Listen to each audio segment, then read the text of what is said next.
Then I looked, and there before me was the Lamb, standing on Mount Zion, and with him 144,000 who had his name and his Father's name written on their foreheads.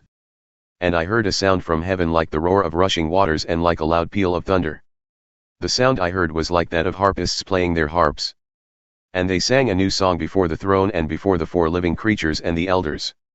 No one could learn the song except the 144,000 who had been redeemed from the earth. These are those who did not defile themselves with women, for they remained virgins. They follow the Lamb wherever he goes. They were purchased from among mankind and offered as firstfruits to God and the Lamb. No lie was found in their mouths, they are blameless.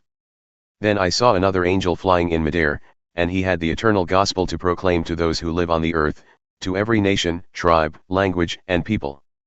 He said in a loud voice, "Fear God and give him glory, because the hour of his judgment has come. Worship him who made the heavens, the earth, the sea, and the springs of water." A second angel followed and said, "Fallen! Fallen is Babylon the Great, which made all the nations drink the maddening wine of her adulteries."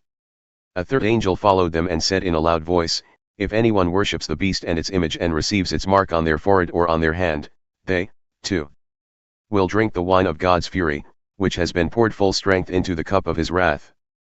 They will be tormented with burning sulfur in the presence of the holy angels and of the Lamb. And the smoke of their torment will rise forever and ever. There will be no rest day or night for those who worship the beast and its image, or for anyone who receives the mark of its name." This calls for patient endurance on the part of the people of God who keep his commands and remain faithful to Jesus. Then I heard a voice from heaven say, "Write this, blessed are the dead who die in the Lord from now on.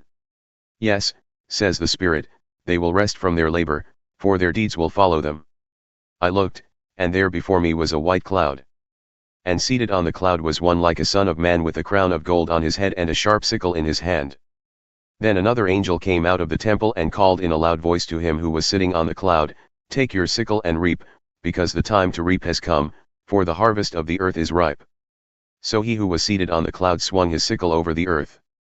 And the earth was harvested. Another angel came out of the temple in heaven, and he too had a sharp sickle. Still another angel, who had charge of the fire, came from the altar and called in a loud voice to him who had the sharp sickle, "Take your sharp sickle and gather the clusters of grapes from the earth's vine, because its grapes are ripe." The angel swung his sickle on the earth, gathered its grapes and threw them into the great winepress of God's wrath. They were trampled in the winepress outside the city, and blood flowed out of the press, rising as high as the horses' bridles for a distance of 1,600 stadia.